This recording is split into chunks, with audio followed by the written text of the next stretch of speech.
We have the opportunity to make a habit of empathy, to recognize ourselves in each other. There's a metaphor that I kind of use for a lot of things in my life that kind of comes up, and it's the kite and the string. And the role of the string is particular, and the role of the kite is a different role. But yet the dance of the flying doesn't happen unless the two work together. And the empathy isn't going to occur unless there is communication happening. When I look at the relationship of the kite and the string, I hold that in my own relationships. And I sometimes think of myself as being more of one role than the other, but it doesn't matter because I am equally the other role also. So it's just the willing to dance, to have the communication. So in the metaphor of the kite and the string, where's the empathy? What is the empathy? The empathy starts to occur just because we're dancing in communication and listening is actually taking place. Because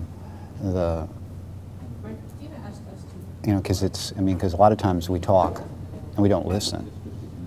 And I think that both in nonviolent communication and in restorative circles, what makes it easier for people to get to empathy, not only are we modifying the language, but people are seeing that there is a role, which is actual listening. So I hear the listening, that listening is important.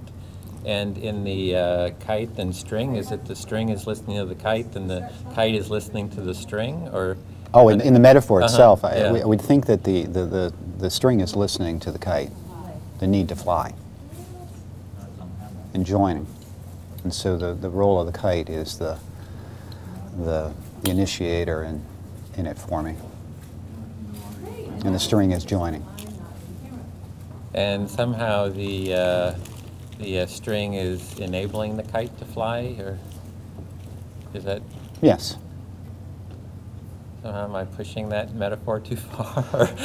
Well, I mean, no, I don't think you're pushing it too far. I think that the word enabling, that was probably one I wouldn't choose, but it's that act of coming together with a common interest.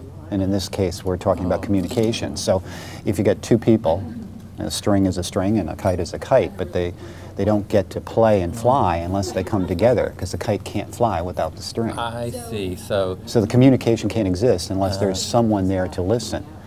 And I think about how many times we talk to somebody, but that somebody isn't listening. They may not be paying attention literally, or they may be thinking about what they're going to say instead of listening. You know, it's a different paradigm to actually listen. And that's probably the most valuable component of empathy, is the ability to actually hear the other person. Which leads to flying in this great, what does flying feel like as a felt experience? In my sense, when I think about the metaphor, the flying is the fun part of life, the dreams, the realization of something better. That's what I was saying too, the flying, there's this feeling of soaring and of the wind in your face, and the kind of very sensual kind of a feeling of life, kind of. Am I getting that, or is that like... Yeah, I'm shaking my head here, yes.